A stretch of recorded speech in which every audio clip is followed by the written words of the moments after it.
Olá! No PUC Comunidade de hoje vamos conhecer o projeto de extensão Beira Linha, Desenhando Sua História. Beira Linha é uma região de Belo Horizonte que se estende por vários bairros e vai das margens do Córrego do Onça até perto da Estrada da Britadeira. Este nome, Beira Linha, se refere a uma estrada de ferro que atravessa a região. Nossa convidada de hoje é a coordenadora do projeto Beira Linha, Desenhando Sua História, professora Marta Cristina Pereira Neves. Professora, seja bem-vinda, muito obrigada pela presença. Obrigada pela oportunidade. Professora, quais são as características dessa região Beira Linha? É uma região carente, né, do ponto de vista de infraestrutura urbana, é uma região com uma comunidade também composta de muitos moradores de baixa renda e que é muito vitimada pela violência com o tráfico de drogas. E como surgiu a ideia de fazer esse projeto, Beira Linha, Desenhando Sua História, nessa região? Bom, surgiu por uma somatória, vamos dizer assim, de motivos, né? O meu próprio envolvimento com a extensão na comunicação social da PUC Minas São Gabriel, o meu interesse em propor um projeto mais duradouro, não só ações mais pontuais, né, de momentos específicos dentro do São Gabriel, um projeto um pouco mais longo, né, segundo as normas do edital da PROEX, que se estendesse por um ano, e também surgiu em função de um interesse meu em levar o trabalho com arte, porque eu tenho envolvimento com arte, sou professora de História da Arte, circuitos artísticos e culturais, né, dentro do São Gabriel, aqui também no Coração Eucarístico, também no curso de História, e sou artista plástica, né, um interesse meu de levar um pouco do meu interesse, do meu envolvimento com arte para jovens, né, da comunidade, num projeto que tivesse um caráter artístico associado às possibilidades da arte ligada à comunicação e também tivesse um certo cunho social,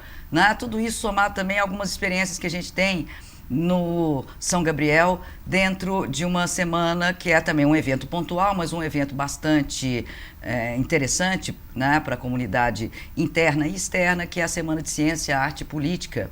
Em 2012, a gente teve, nessa semana, né, a chamada SCAP, a gente teve, dentro das inúmeras atividades artísticas e culturais da semana, a gente teve uma intervenção no muro, né, que foi proposta por pessoas ligadas a um programa da prefeitura, que foram convidadas a participar da SCAP, e vendo, né, a interação entre a comunidade acadêmica, a comunidade externa, com essa experiência, eu achei que era possível propor uma oficina que se dirigisse a crianças, jovens, crianças e adolescentes da comunidade, juntando um pouco do meu conhecimento de desenho, há também intervenções com grafite nos muros da PUC. Tá, e em que consiste o projeto? Como são as atividades?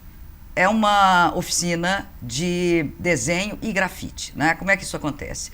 A gente faz várias experiências, né, vários exercícios de desenho de observação, desenho de criação livre, a partir de dinâmicas, de jogos que a gente faz em sala de aula, a partir de observação direta de objetos, como eu disse anteriormente, e também a partir de fotografias, exercícios que envolvem técnicas como lápis de cor, guache, aquarela, e num segundo momento a gente também, a partir de uma série de jogos, exercícios, sempre dentro de uma perspectiva lúdica que envolva a possibilidade dos alunos falarem um pouco sobre os seus desejos, sobre a sua realidade, colocar um pouco do ponto de vista que eles já têm, mesmo muito jovens, sobre a vida, né, os sonhos, as fantasias. Eles começam a elaborar desenhos que eles acabam selecionando, combinando em criações mais coletivas, que compõem, portanto, depois os grafites do muro da PUC, que fica voltado para o anel rodoviário. É a PUC de São Gabriel, né? A PUC do São Gabriel. Sim, e quantos crianças e jovens são atendidos? São 20. Uhum. Né? E teve algum quesito? Eles precisavam saber desenhar já para entrar para o projeto? Não.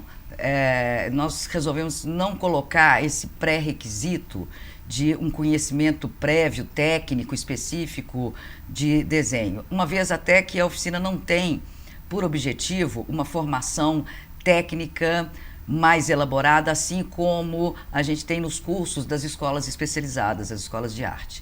A ideia é oferecer um mínimo de informações técnicas, possibilidades, conhecimentos técnicos, aliado muito mais ao interesse de provocar essas crianças em relação ao seu potencial criativo.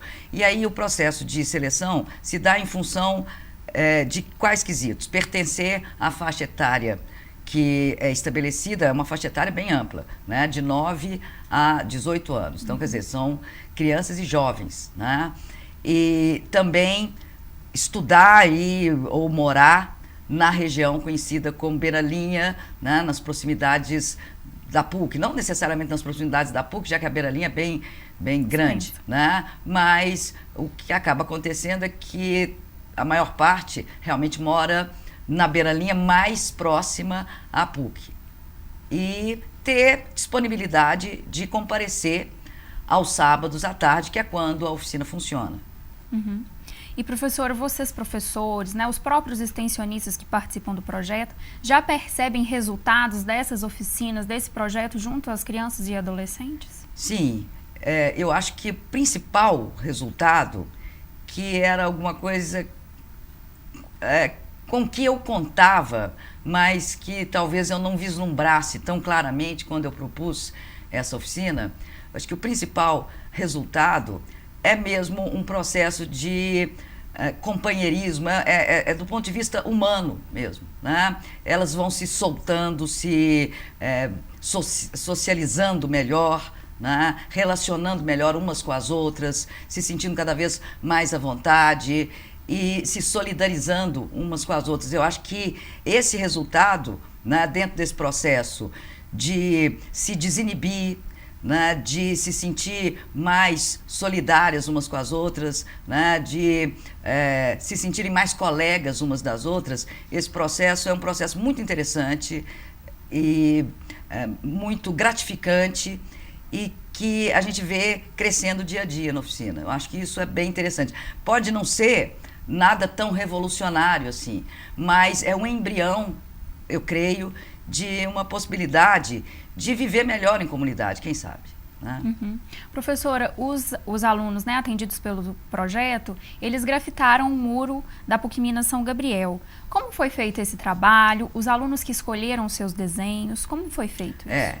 Ainda estão grafitando, né? Vai até dezembro, tá? E o processo se dá da seguinte maneira: a gente propõe alguns exercícios, alguns jogos, né? E eles começam a construir desenhos. Eu expliquei para eles que frequentemente, mostrei também exemplos de grupos de grafiteiros, né, de vários lugares do Brasil e também fora do mundo, mundo afora, fora do Brasil, né, que trabalham coletivamente, né, são grupos ou duplas de grafiteiros que fazem os seus esboços, conversam e depois vão para o muro pintar em conjunto.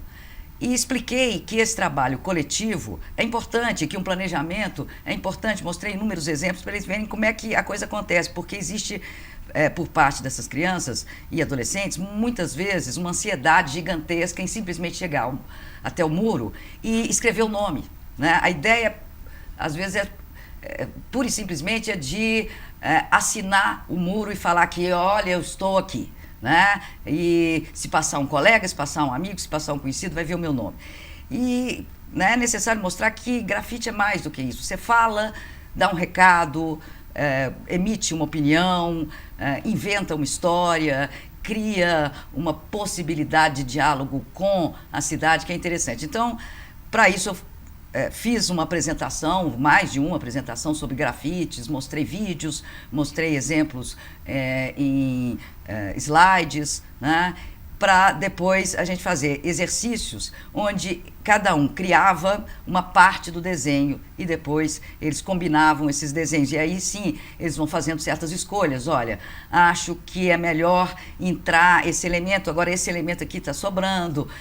Então eles vão aprendendo também a conversar, né, um com o outro e criar em grupo, estabelecendo parâmetros, né, sendo aberto a possibilidades novas, a opções, a opinião do outro, que eu acho que é bem interessante. E o resultado é muito melhor do que quando a gente simplesmente, já tentamos num primeiro momento fazer isso, ir para o muro e deixar a coisa bem solta. Né? A falta de planejamento, às vezes, resulta, né, pura e simplesmente na assinatura. E a assinatura, ela é um item do grafite, sim, historicamente, tá? Mas a assinatura ansiosa, ela acaba resultando pura e simplesmente em borrões, né, em um recado de muito pouco impacto ou de um recado muito pequeno. Eles podem dar um recado muito maior se eles assinarem, escreverem, desenharem com mais substância, né? Com mais conteúdo e pensando em falar um pouco mais para a cidade. O projeto vai além da técnica, então, né, de arte. Professora, muito obrigada pela presença. O PUC Comunidade de hoje fica por aqui. Envie sua dúvida, comentário ou sugestão para o e-mail que aparece na tela, puccomunidade@pucminas.br. Espero você no próximo programa. Até lá!